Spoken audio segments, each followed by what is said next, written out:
Si tu es tombé sur cette vidéo en ce moment précis, à l'aube de ce carême, ce n'est pas un accident. Ce n'est pas un algorithme. Ce n'est pas le hasard. C'est l'archange Michel qui a prononcé ton nom devant le trône de Dieu. C'est le Saint-Esprit qui a guidé tes doigts pour que tu cliques sur ce message. Et dans les prochaines minutes, tu vas découvrir quelque chose qui va non seulement transformer ta vie amoureuse, mais révolutionner ta relation avec Dieu pour toujours. Je sais ce que tu te dis. Tu te dis, encore une vidéo sur l'âme sœur. Mais arrête-toi. Réfléchis. Pourquoi maintenant? Pourquoi en ce début de carême? Pourquoi alors que ton cœur est peut-être fatigué d'attendre, fatigué d'espérer, fatigué de pleurer?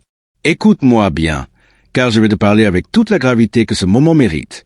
Le carême n'est pas seulement une période où on arrête le chocolat ou la viande. Non, le carême, c'est 40 jours de guerre spirituelle. 40 jours où les cieux s'ouvrent. 40 jours où Dieu descend dans le désert de ton cœur pour y parler comme à un ami. Et si tu es ici, c'est que Dieu veut utiliser ces 40 jours pour te révéler quelque chose de crucial. L'identité de la personne avec qui tu partageras le reste de ta vie, ou la préparation finale de ton cœur pour la recevoir. Mais attention, il y a une condition. Moins de 1% des chrétiens vivent vraiment leur carême avec cette intensité. Moins de 1% entendent cette voix dans le silence. Et le simple fait que tu sois encore là, que tu n'aies pas scrollé pour passer à autre chose, c'est la preuve que tu fais partie des élus. Que Dieu t'a choisi pour recevoir une révélation. Alors reste avec moi jusqu'à la toute fin. Pas parce que je suis intéressant, mais parce que chaque mot que je vais dire a été déposé dans mon cœur en prière, spécifiquement pour toi. Si tu ressens en ce moment comme une chaleur dans la poitrine, comme un frisson, comme une paix étrange, c'est la confirmation. Ce message t'est destiné. Maintenant, je veux que tu fasses un acte de foi. Je veux que tu ailles dans les commentaires et que tu écrives « Je reçois ce carême comme mon temps de révélation ». En écrivant ça, tu scelles une alliance avec Dieu. Tu lui dis, Seigneur, je suis prêt. Parle, car ton serviteur écoute. Et n'oublie pas de t'abonner, de liker, de partager. Chaque like est une étincelle qui allume un feu de prière pour toi. Chaque partage est une semence qui reviendra multipliée dans ta vie. Car l'archange Michel observe en ce moment même. Il regarde si tu as le courage de rester, de t'engager, de croire. Alors, es-tu prêt? Es-tu prête? Parce que ce que je vais te révéler maintenant va bouleverser tout ce que tu croyais savoir sur l'amour. Le premier signe que Dieu est en train de te révéler ton âme sœur pendant ce carême, c'est la paix inexplicable. Tu vois, l'apôtre Paul, dans sa lettre aux Philippiens, chapitre 4, verset 7, nous dit ceci, « Et la paix de Dieu, qui surpasse toute intelligence, gardera vos cœurs, vos pensées en Jésus-Christ. » Ce n'est pas une petite phrase. C'est une clé. Beaucoup de gens cherchent l'amour dans le bruit. Ils cherchent des sensations fortes, des papillons dans le ventre, une excitation qui les fait vibrer. Et je ne dis pas que l'attirance n'existe pas. Mais écoute-moi bien. Quand Dieu prépare une rencontre, il y a d'abord une paix. Pendant ce carême, si tu pries pour ton futur conjoint, si tu jeûnes pour cette intention, Dieu va commencer à déposer dans ton cœur une paix surnaturelle. Ça ne veut pas dire que tu n'auras pas d'émotion. Ça veut dire que, au fond de toi, il y aura un puits de tranquillité. Même quand tu ne comprends pas, même quand la personne n'est pas encore là, même quand tu traverses la solitude, je vais te dire quelque chose de puissant. La paix de Dieu, elle est comme une encre. Quand tu rencontres la personne qui l'a préparée, même si tout autour de toi est chaotique, cette paix te dit, c'est lui, c'est elle. Je veux que tu penses à un moment précis. Peut-être que tu as déjà rencontré quelqu'un, et que, sans raison logique, tu te sentais bien. Pas excité comme à un manège, mais bien, comme à la maison. Comme après une longue marche, quand tu enlèves tes chaussures. C'est ça, la paix de Dieu. Mais attention, Satan déteste cette paix. Pourquoi? Parce que quand tu es en paix, tu entends Dieu. Quand tu es agité, tu n'entends que le bruit du monde. Pendant ce carême, l'ennemi va essayer de t'agiter. Il va te rappeler tes erreurs passées. Il va te montrer les couples heureux sur Instagram. Il va te souffler. Et si tu étais oublié?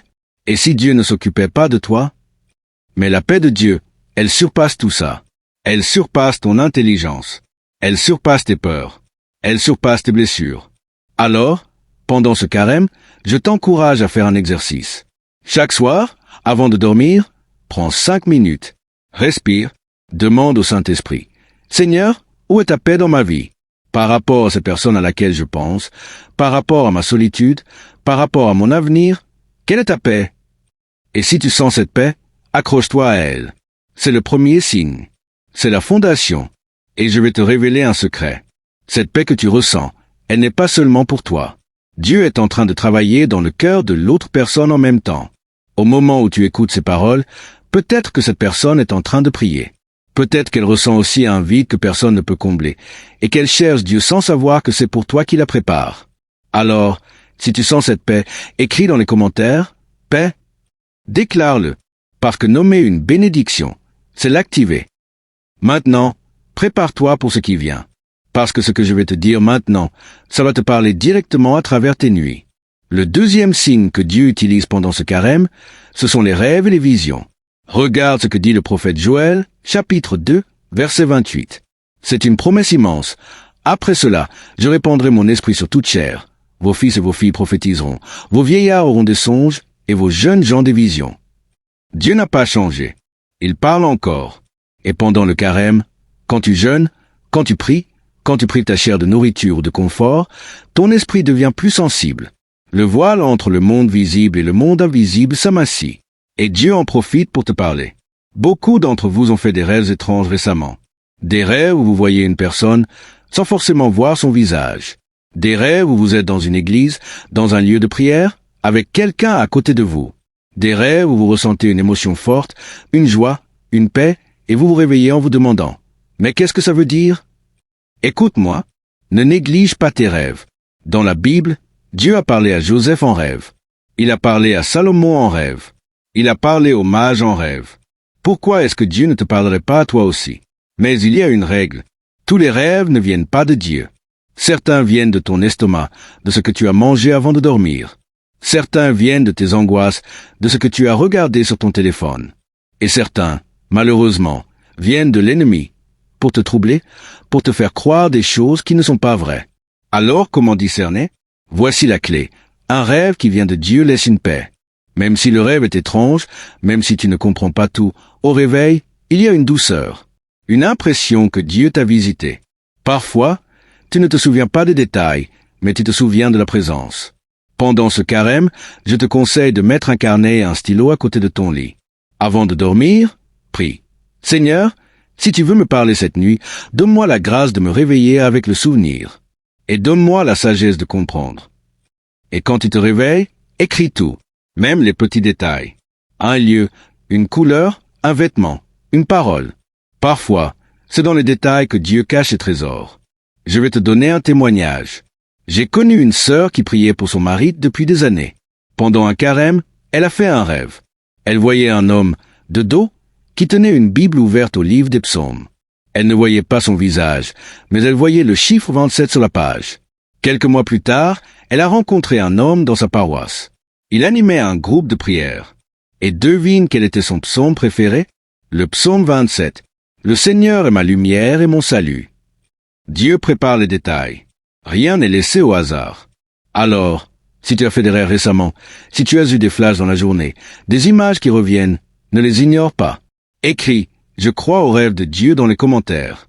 Et likez cette vidéo pour que ce message atteigne quelqu'un d'autre qui a besoin de l'entendre. Mais ce n'est pas tout. Parce que ce qui vient est encore plus concret. Ça va toucher ta vie éveillée. Le troisième signe, c'est l'alignement spirituel.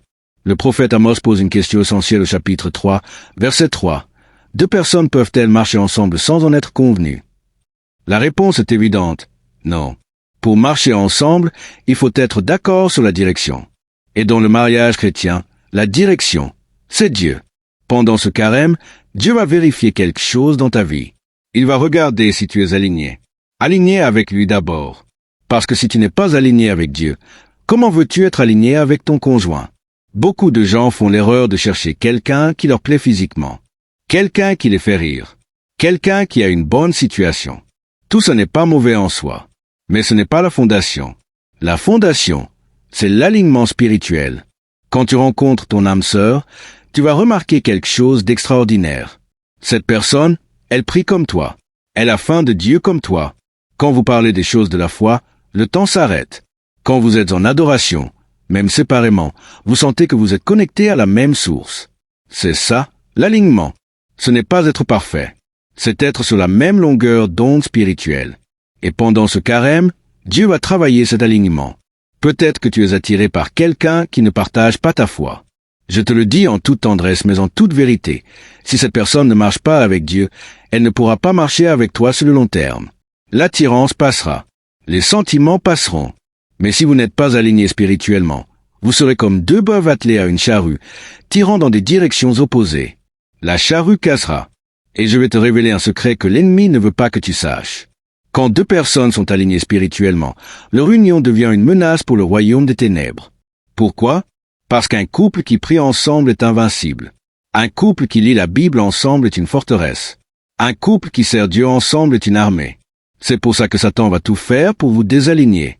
Il va créer des malentendus. Il va utiliser vos familles, vos amis, votre passé. Il va semer des doutes. Est-ce bien lui? Est-ce bien elle? Et si tu te trompais? Mais si tu restes aligné sur Dieu, si tu restes dans sa paix, tu verras clair. Pendant ce carême, je t'invite à prier ainsi. Seigneur, aligne-moi sur ta volonté. Et quand tu voudras, aligne-moi avec la personne que tu as choisie. Mais pas avant que nous soyons tous les deux prêts. C'est une prière puissante. Alors, est-ce que tu sens cet alignement avec quelqu'un en ce moment? Ou est-ce que Dieu est en train de te réaligner sur lui seul? Si oui, écris « aligné » dans les commentaires. Et accroche-toi, parce que ce qui suit est encore plus fort. Ça va te parler de transformation. Le 4e signe, c'est la transformation mutuelle. Le livre des Proverbes, chapitre 27, verset 17, nous donne une image magnifique. Comme le fer aiguise le fer, ainsi un homme aiguise un autre homme. Quand Dieu met quelqu'un sur ton chemin, ce n'est pas juste pour ton bonheur, c'est pour ta sainteté. Le bonheur, c'est la cerise sur le gâteau. La sainteté, c'est le gâteau. Pendant ce carême, regarde autour de toi. Y a-t-il une personne qui te pousse à devenir meilleur? Pas par ses critiques, pas par ses jugements, mais par sa simple présence. Une personne qui, quand tu es avec elle, te donne envie de prier plus, de lire ta Bible plus, d'être plus patient, plus doux, plus aimant. Fais attention à ça, parce que l'amour vrai, il élève. Il ne tire pas vers le bas. Je vais te parler franchement. J'ai vu trop de chrétiens, trop de chrétiennes, s'éloigner de Dieu à cause de leur conjoint.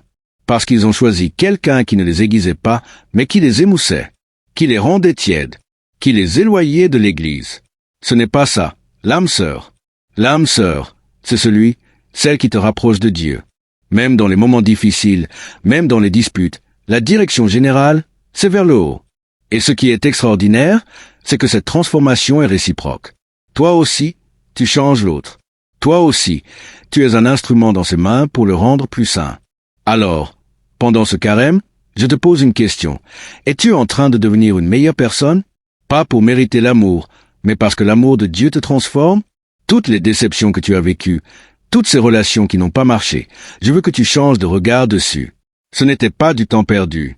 C'était Dieu qui te préparait. Chaque blessure, chaque larme, chaque pourquoi, c'était Dieu qui aiguisait ton fer. Il enlevait les aspérités, il polissait ton cœur pour que tu sois prêt à rencontrer l'autre sans te blesser et sans le blesser. Tu ne peux pas recevoir ton âme sœur si tu n'es pas prêt à la reconnaître et à la chérir. C'est comme un agriculteur. Il ne peut pas récolter si la terre n'est pas préparée. Pendant ce carême, Dieu laboure ton cœur. C'est parfois douloureux. Il retourne la terre. Il enlève les pierres. Mais c'est pour que la graine qu'il va planter puisse donner du fruit 100 fois plus. Alors, écris « Transforme-moi » dans les commentaires.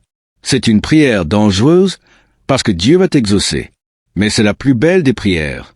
Maintenant, accroche-toi, parce que ce qui vient, beaucoup l'ignorent. Le 5e signe, ce sont les confirmations externes. Jésus nous dit dans l'évangile de Matthieu, chapitre 18, verset 16, afin que toute affaire se règle sur la déclaration de 2 ou 3 témoins. Dieu est un Dieu d'ordre. Quand il fait quelque chose d'important dans ta vie, il ne le fait pas en cachette. Il le confirme. Et l'une des façons dont il confirme, c'est à travers les autres. Pendant ce carême, fais attention à ce que les gens te disent. Pas tout le monde, attention. Mais les personnes spirituellement matures. Celles qui prient. Celles qui connaissent Dieu. Peut-être qu'un pasteur, un prêtre, un conseiller, un ami proche va te dire quelque chose sur ta vie amoureuse sans que tu lui aies rien demandé. Peut-être qu'il va te parler de quelqu'un ou te donner une parole précise. Ne prends pas ça à la légère. Mais attention, je ne te dis pas de courir après les prophéties. Je ne te dis pas de collectionner les paroles comme on collectionne des talismans. Non, je te dis, Quand Dieu veut vraiment te parler, il s'assure que le message arrive clairement. Parfois, c'est à travers un sermon. Tu écoutes une prédication à la radio, sur YouTube, à l'église, et soudain, le prédicateur dit quelque chose qui concerne directement ta situation. Tu te dis, mais comment il sait? Il parle de moi? C'est une confirmation. Parfois, c'est à travers une chanson.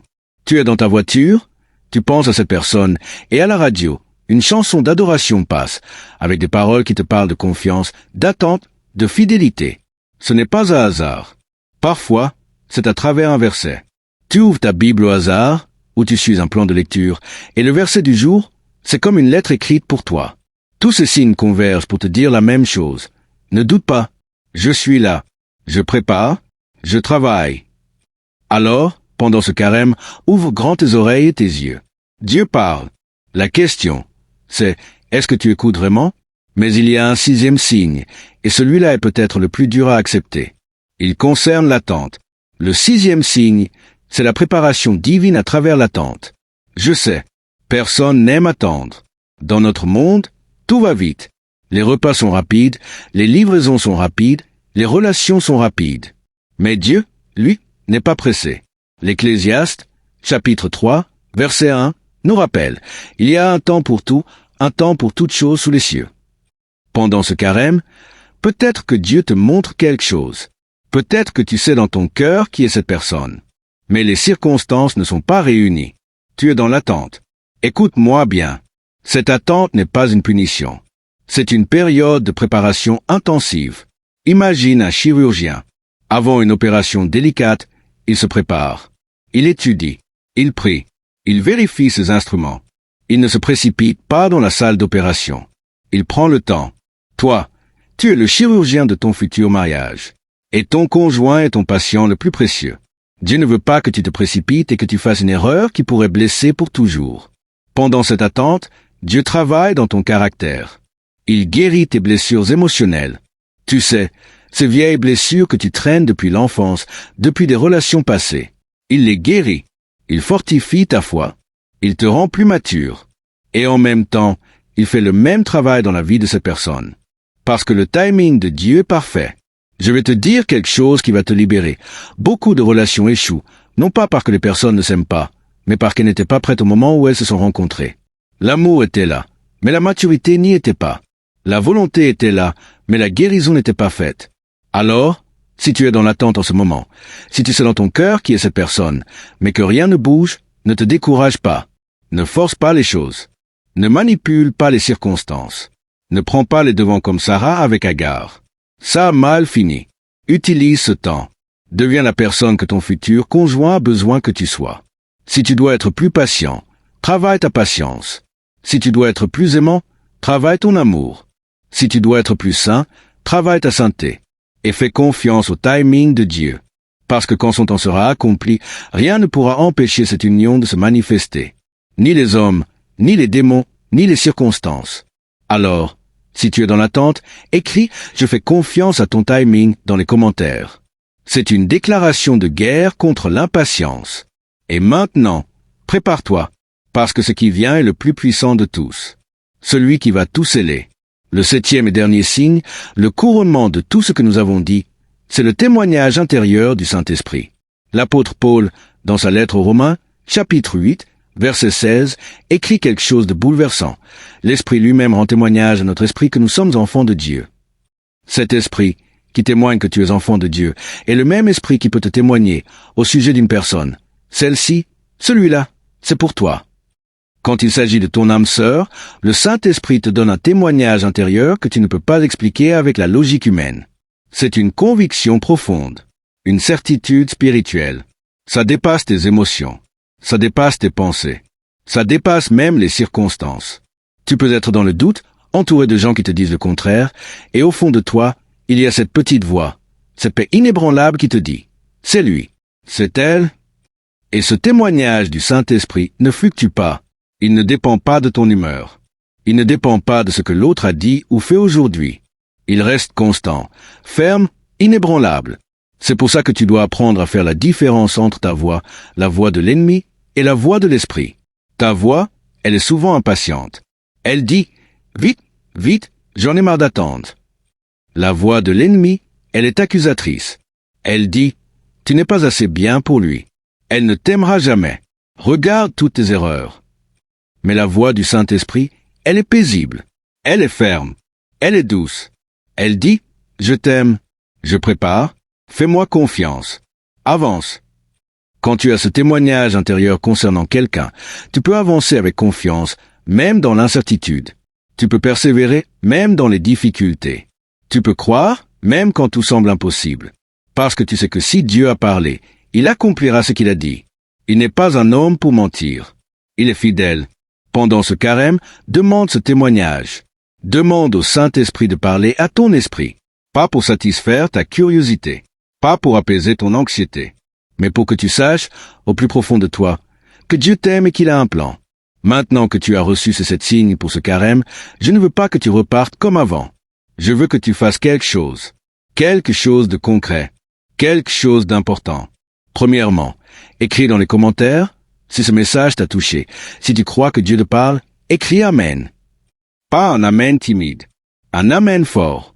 Un Amen de foi. Un Amen qui scelle tout ce que tu as reçu. Deuxièmement, je veux que tu partages cette vidéo. Pas avec n'importe qui. Avec une personne qui a besoin d'entendre ce message. Peut-être une amie qui désespère. Peut-être un frère qui doute. Peut-être quelqu'un qui cherche. En partageant, tu bénis et tu actives la bénédiction sur ta propre vie. C'est une loi spirituelle. Ce que tu sèmes, tu le récoltes. Troisièmement, abonne-toi à cette chaîne. Parce que nous allons continuer ce voyage ensemble. Pendant tout le carême, je vais partager des prières, des méditations, des révélations pour t'aider à vivre cette saison pleinement et à recevoir tout ce que Dieu a pour toi. Et maintenant, je veux prophétiser sur ta vie. Écoute bien. Ce n'est pas moi qui parle, c'est l'Esprit de Dieu. Je prophétise sur toi. Pendant ces 40 jours de carême, tu vas recevoir un signe clair et indéniable. Ce ne sera pas un signe vague. Ce sera un signe que tu ne pourras pas ignorer. Une parole, une rencontre, une circonstance, une paix, une confirmation. Je prophétise. Les blocages qui empêchaient ta vie amoureuse d'avancer, ils sont en train de se briser en ce moment même. Les racines d'amertume, les peurs de l'engagement, les souvenirs douloureux, je les vois tomber au nom de Jésus. Je prophétise. La personne que Dieu a préparée pour toi, elle est en train d'être préparée. Peut-être qu'elle prie en ce moment.